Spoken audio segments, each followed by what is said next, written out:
Bonjour Monsieur Fotorino, Bonjour. enchanté. Merci d'être avec nous aujourd'hui. Alors, est-ce que vous pouvez nous parler un peu de l'œuvre que vous présentez ce week-end? Alors c'est un roman qui s'appelle Mon enfant, ma sœur, qui est paru il y a quelques mois et qui raconte un fait assez dramatique dans la mesure où il est inspiré d'une histoire biographique de ma mère qui au tout début des années 60 a donné naissance à une petite fille qui lui a été arrachée le jour même de la naissance. Et beaucoup plus tard, à l'âge de 75 ans, ma mère m'a dit que cet enfant avait existé. Et donc j'essaie de comprendre ce qui s'est passé, qui était cet enfant, ce qu'elle a pu devenir et pourquoi ce drame qui est personnel, intime, qui a frappé ma mère dans une autre époque, dans un autre siècle. Vous disiez justement que vous écriviez donc des livres un peu intimes, un peu personnels. Pourquoi choisir ce style justement d'écriture? En fait, je ne pense pas que j'ai vraiment choisi, c'est-à-dire qu'il y avait un besoin, une nécessité pour moi à la fois d'élucider, de comprendre. Et finalement, j'ai ressenti que l'écriture était probablement la meilleure manière de pouvoir, avec des mots justement, aller traquer des silences, des absences, des violences. Et donc c'est vrai que depuis 30 ans, j'ai écrit la moitié de mes romans. Sur une quinzaine de romans, la moitié, 7 exactement, questionne l'identité, questionne mes pères, parce que j'ai eu un père biologique, un père adoptif, ma mère, et puis cette petite fille disparue. Donc c'est vrai que l'écriture a pour moi été une manière de combler comme un gouffre qui s'était ouvert sur, d'une certaine manière, qui j'étais et puis qui étaient les miens. Donc ça a en quelque sorte rapporté quelques réponses à vos questions sur votre personnel, sur votre vie personnelle?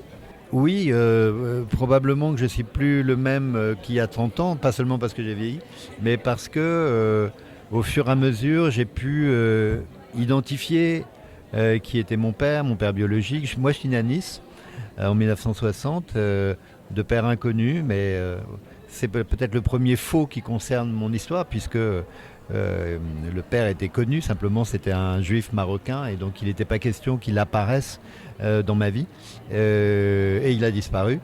Et donc j'ai mis du temps pour essayer d'élucider ce mystère-là. Et puis après, j'ai été adopté par un homme qui venait de Tunisie, et donc c'était une autre histoire que j'ai comme ça adopté aussi d'une certaine manière.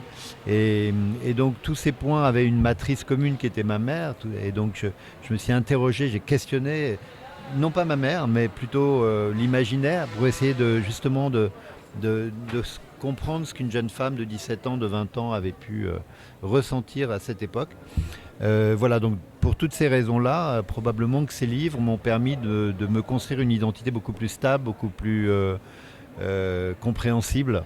Et évidemment, ça évite de boiter, ça permet de marcher plus droit quand on sait qui on est. C'est ce qui vous a donné concrètement un peu l'envie d'écrire? Alors oui, au départ j'étais un journaliste, donc l'écriture était déjà là par le journalisme. Mais en revanche, cette écriture-là est quand même très différente. C'est une écriture, comme vous le disiez tout à l'heure, plus intime, plus personnelle, alors que le journalisme, c'est d'objectiver des sujets, comme vous savez. Mais il n'empêche que le fait même d'écrire, de devenir quelqu'un qui écrit, c'est sûr que cette nécessité que je ressentais d'élucider ces questions m'a poussé à l'écriture.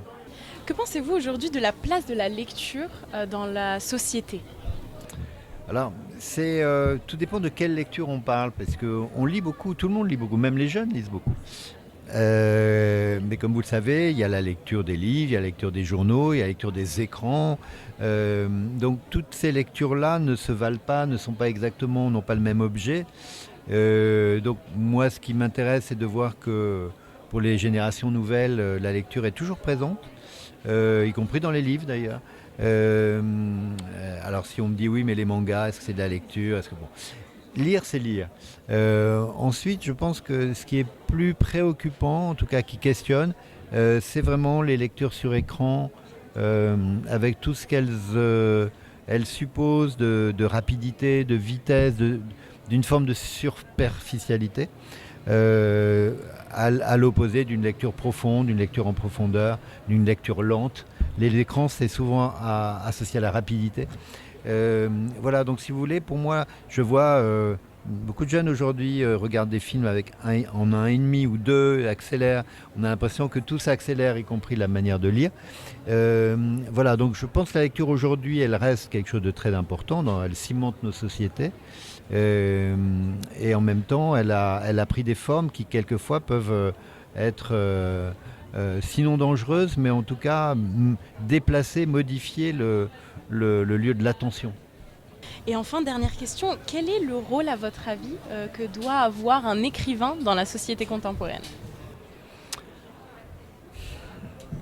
Alors, comme vous savez, en France, au XIXe siècle, les écrivains avaient vraiment une place très importante.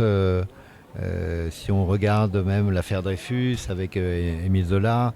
Donc il y a eu des moments où les écrivains étaient des citoyens un peu différents parce que précisément par leurs cris, par leurs écrits, ils étaient en mesure de donner conscience, de faire prendre conscience à l'opinion que quelque chose dans la société devait être dénoncé.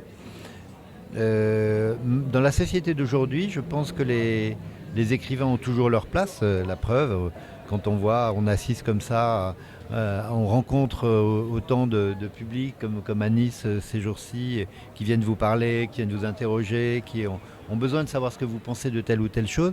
Vous vous rendez compte qu'il y a un rôle comme ça un peu de point de repère. Un écrivain est comme un point de repère. La question, c'est est-ce qu'il va être lu, est-ce qu'il va être entendu, quelle est la portée, et probablement que la portée aujourd'hui de la parole des écrivains est plus faible qu'elle a pu l'être dans d'autres époques où il y avait aussi moins peut-être d'une concurrence d'émetteurs de savoir ou de réflexion ou de sensibilité, parce qu'un écrivain, c'est plus une sensibilité qu'une réflexion. C'est pas un universitaire qui vous délivre un savoir. Voilà, mais je pense que c'est une place qui peut encore être, c'est pas tant améliorée, mais confortée, renforcée, une prise de conscience. Vous voyez, quand il y a eu le 11 septembre 2001 aux États-Unis, les textes des écrivains ont été très importants. Quand il y a des drames, des catastrophes ou des ruptures un peu anthropologiques dans nos vies, on a tendance à aller voir, à lire des écrivains, pour comprendre ce qu'ils peuvent ressentir eux. Voilà, donc pour moi, c'est des places à la fois de témoins et en même temps de boussole. Merci, monsieur Botorelli. Merci à vous.